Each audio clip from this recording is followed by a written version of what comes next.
Sometimes we look at the world around us today and we begin to quietly ask ourselves, is this the worst time in our Islamic history? We see suffering in Gaza, we see injustice across Muslim lands, and we see our youth here in Australia confused. Our economy is tied to debt, our scholars marginalized, our voices drowned in noise, and a silent fear begin to creep in. Have we fallen too far to even rise again? Let me share with you something clear and without illusion.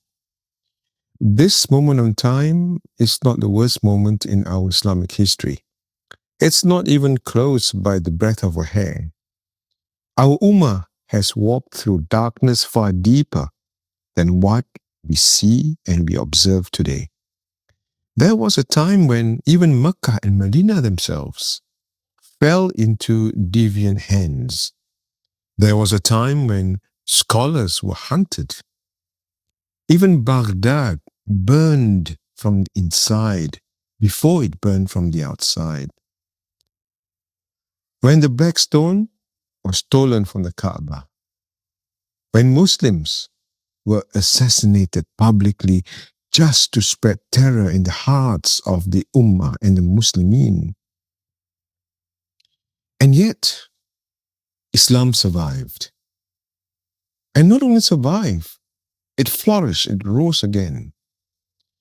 But it did not rise through revolt, through anger. It did not rise through slogans. It did not rise through chasing power. It rose through something far quieter. It rose through the alignment of our hearts, of our compass. You see, from the very beginning, Islam never moved through history in a straight line. It always moved through cycles. There was compression, then expansion. There was weakness, then order. There was pressure, and then there was clarity. In Mecca, the early Muslims had nothing. They had no state, they had no army, they had no wealth. They only had faith, only patience, perseverance, only inward strength. Their nafs was crushed, their qalb became purified, their ruh became strong, fortified, their aql learned to see beyond survival. Only after that came Madinah. Only after that came governance. Only after that they tasted victory. That order has never changed. And for the last 500 years, we have been in a long phase of compression. We were not destroyed, we were merely compressed. Islam was pushed to the peripheries, out of governance, out of economics, out of global trade, out of shaping the rules of the world. But it constantly remained alive through our prayers, in our fasting, in our homes, in our hearts. The tragedy is not that we lost our faith. The tragedy is that we accepted living without our compass. And now look at the world that replaced it. A world that's built on endless debt and consumption. A world ruled by algorithms and appetite. A world where human worth is measured by output, not by the character of the person. A world exhausted by its own greed. But we see the system beginning to crack. And that is not coincidence.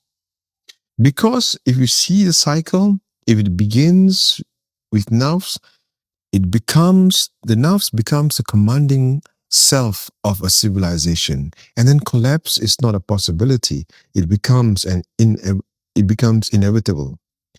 As how Ibn Khaldun has mentioned in Asabia. Here is a truth we must face gently, but honestly. We are not weak because others are strong. We appear weak because we have allowed our inner command structure to fracture. When our nafs commands, everything bends to desire. When akal serves the nafs, intelligence becomes a weapon of extraction. When our qalb is overstimulated by an undisciplined mercy, loses justice. When ruh is privatized, faith becomes comfort instead of guidance. And yet, history provides us some glimmer of hope. There was a time worse than ours, a time so dark that people thought that the light of Islam might have vanished altogether. That was the age before Salahuddin. And what saved the Ummah? Not one hero, not in Salahuddin. It was a generation. A quiet man named Nizam al-Mulk understood something many of us still forget today. He understood that the battle was not only political, it was not only military, it was ideological, spiritual, and civilisational. He began building schools. He raised scholars, including Imam al-Ghazali. He restored knowledge. He unified creed. He invested in the youth. From those schools, like I mentioned just now, rose a luminary, al-Ghazali. And from that generation came Nur al-Din. From that long patience was born Salahuddin. Jerusalem was not liberated by a sword alone. It was liberated by decades of inner reconstruction. That is our roadmap. Not rage, not despair, not waiting for superheroes to come. It is alignment. If the Ummah is to move forward again, these four things must be aligned in priority. First, the ruh. It must return as our source of purpose. Not only what we worship, but why we live, why we build, why we work, and why we struggle. Second, our qalb. Our heart must rediscover moral courage. Not just emotional sympathy, but the strength to stand for truth when it is even costly. The third is our akal. It must be freed from the slavery to consumption. Our minds were not created to serve debt, to serve trends or algorithms. They were created to build justice. Fourth, our nafs must be restrained, not celebrated. A civilization that refuses to discipline desire will be ruled by those who weaponize it. And we see it today. And this realignment will not begin in palaces.